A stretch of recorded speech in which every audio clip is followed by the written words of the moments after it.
Well, there have been mixed reactions to Cabinet's historic decision to postpone the national budget speech to the 12th of March. In a statement released by the Presidency yesterday, President Cyril Ramaphosa said the postponement was the result of a disagreement, but also collegial and mature consensus within Cabinet that budget proposals be worked through comprehensively and productively to secure the well-being of the economy and individual citizens. The Democratic Alliance, in a statement, said the postponement was a victory for the people of South Africa as it prevents the implementation of a 2 percentage point VAT increase that would have broken the back of our economy. For more on this unprecedented Cabinet decision, we're joined in studio by Matshidiso Lencoasa, who is the Chairperson of the Budget Justice Coalition. Matshidiso, good to have you. Thanks for coming in. Thank you very much. So you were in Cape Town yesterday as well? Oh, so we're in Pretoria. Oh, you're in Pretoria. But many of our colleagues in the Budget Justice Coalition were in Cape Town in the lockup. So, I mean, when they were in lockup and they kind of, because usually what happens, and I don't know if viewers knew this or know this, we get a draft of the budget before it's announced. It's embargoed. You have to be very sort of kind of private with it.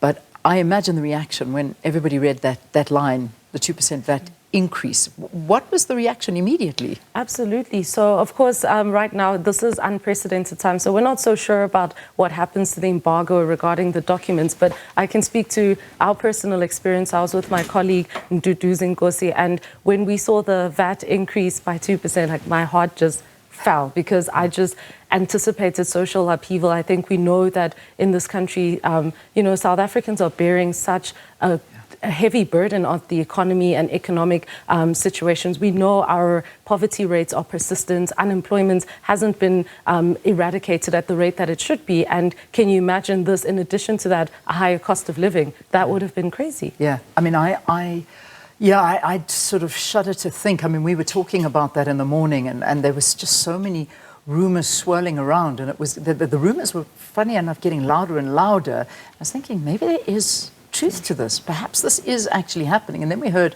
the finance minister saying that somebody, one of the ministers, this was in the press briefing, had said that he or she had leaked it directly to a Sunday newspaper, and that's why it was already out there. But having said that, the postponement, what did you feel about that, and the fact that it didn't go ahead?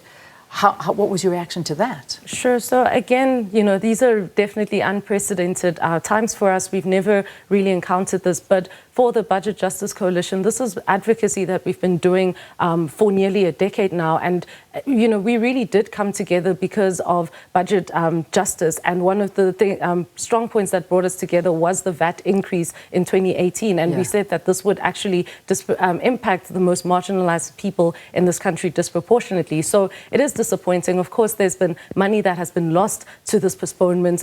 There's so many logistics that are going to have to be rearranged. But we hope that in this moment, governments, as we are a coalition that overlooks our differences to come together for the common interest of bettering the lives of the people in this country, maybe they can also take the time to do that and be united behind a common cause of improving the lives of the people in this country. Yeah.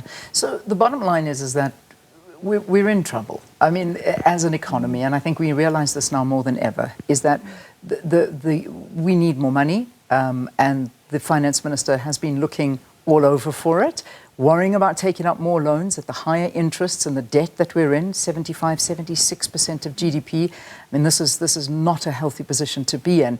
So they figured, well, let's turn to a quick solution by increasing VAT, which it is in a way. I mean, they were projecting what 58 billion would be raised from this, but to the cost of the citizen. And this is where the problem comes in. If you had to suggest something to the minister, what would you say? Where would you say he should get this money from? Sure. And I think you are absolutely right that is the question that's been having, and now more than ever, that we need to be thinking about a sustainable way to raise revenue in this country so that we can fund human rights and we can improve the lives of the people in this country. And so we really just say that right now, what we know about South Africa is that so much of our, South Africans are so overtaxed, but what we overlook is that so much of the tax, there are so many people, illicit financial flows, and so many people who are actually, and corporations who are avoiding and evading taxes and not paying their fair share. So when people in this country say they're feeling overburdened, it's because of that. And so we would have loved to see investment in our tax collection, revenue tax collection mechanisms to ensure that everybody in our country is paying their fair share and make sure that there isn't an outflow of illicit financial flows, wasteful expenditure, underspending. Those are areas that we should be targeting and building the capacity of states, of our provinces, of our municipalities to be able to use the little money that we have to actually make it go a long way. So our answer, I mean, there are so many other alternatives that go from wealth taxes that have been spoken about in civil society to talking about human rights impact assessments. But ultimately, I think that as a country, we need to be having a conversation around a sustainable fiscal framework. And that really means that we need to make sure that there are no leakages, because every rand needs to count and every rand needs to go to the intended beneficiaries. Yeah. We can't, VAT increases really have to be a last resort. Yeah, indeed. And that's I think, quite a consensus from a lot of people. And the leakages is a big problem, number one. And number two, that is what the SARS Commissioner had said. There should be more invested into collecting from people that are not paying, from institutions that are not paying, that we could plug that hole quite a bit if we do get that. Having said that, when you see something like the DA coming out and saying it's a victory for the people, I know I said it in the introduction, and to quote them saying that the 2% VAT increase would have broken the back of the economy. What do you think? Do you agree with a sentiment like this? Sure. So because, a VAT increase, like we mentioned earlier, as the Budget Justice Coalition, we care about budget justice and a human rights budget and a budget that is for the people, by the people. This would have definitely broken the economy, number one, and also the lack of public participation is really astounding because, if you were to go out into the streets, if Treasury actually went out into the streets and spoke to the people of this country, we'd know that we cannot afford anything more than that.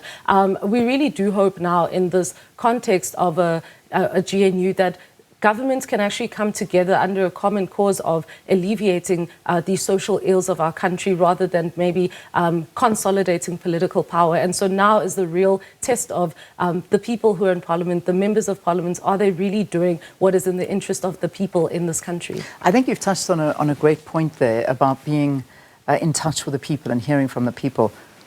How out of touch are they? Because for me, I felt that this was an indication that it's like, hang on a second, do you know what's happening on the ground? Do you know how bad it is for people right now?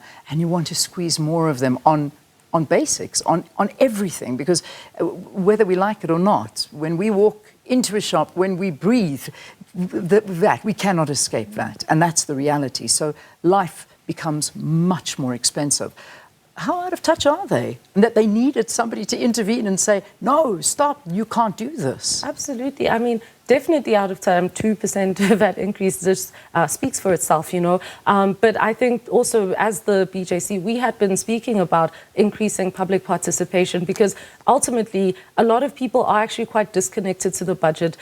They look at the budget of, specific areas like alcohol or sin tax is going to go up. But really the budget, that is the nation's money, and it should be for the people, by the people. And so maybe this moment, yes, it has startled many in this country, but perhaps this can be a moment of reckoning for our incoming government to say, actually, when we shape our budget, let's get as much consensus and build consensus and speak to the people of this country because it is our money after all. Indeed it is.